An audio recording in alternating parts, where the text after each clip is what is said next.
Telo mamine koriwore kod joked ratich oganda e kaunti ma Busia wuok oko mar kwedo medruok mag lwenje mag kit chwech koting'o koraka bembo e thuolo machiegni ni e kauntino.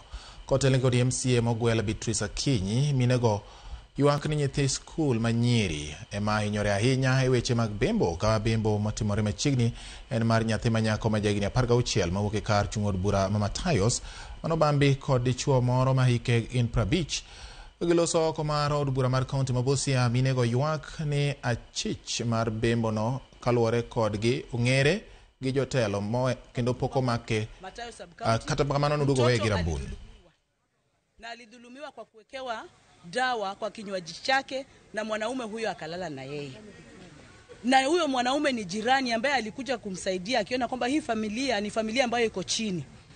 Ningeomba haki kwa huyu mtoto kwa sababu huyu mwanaume amechukua ubikira wake na ni mtoto ambaye bado ni mdogo, ako na stress mingi sana, na hata wazazi wanalia, wanasema wanataka haki kwa huyu mtoto. Jamani, wanaume wa Busia na waomba. Jana tumepitisha child protection policy na sasa tunaanza kutilia manani because your child protection policy na gender based violence zinafanya pamoja. Makoti zetu pia tunataka kuambia, it is very sad that we see our courts are cashing out people bails, na wanajua kabisa hawa watu ni watu wenye wanahatarisha maisha zetu kule vijijini.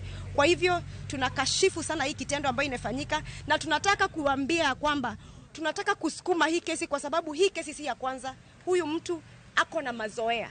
Some years back alibaka mtoto akamuua kwa sababu pia alikuwa na mimba. Na tunajua we are going to dig down those files na tuzilete, na atakuwa charged hata si peke yake mpaka hizo zenye zimeisha. Tunataka haki itendeke, na pia tunataka awe funzo na kielelezo kwa wanaume wengine wenye ukatili na wenye hawana nidhamu, wenye hawaheshimu watoto wa watu.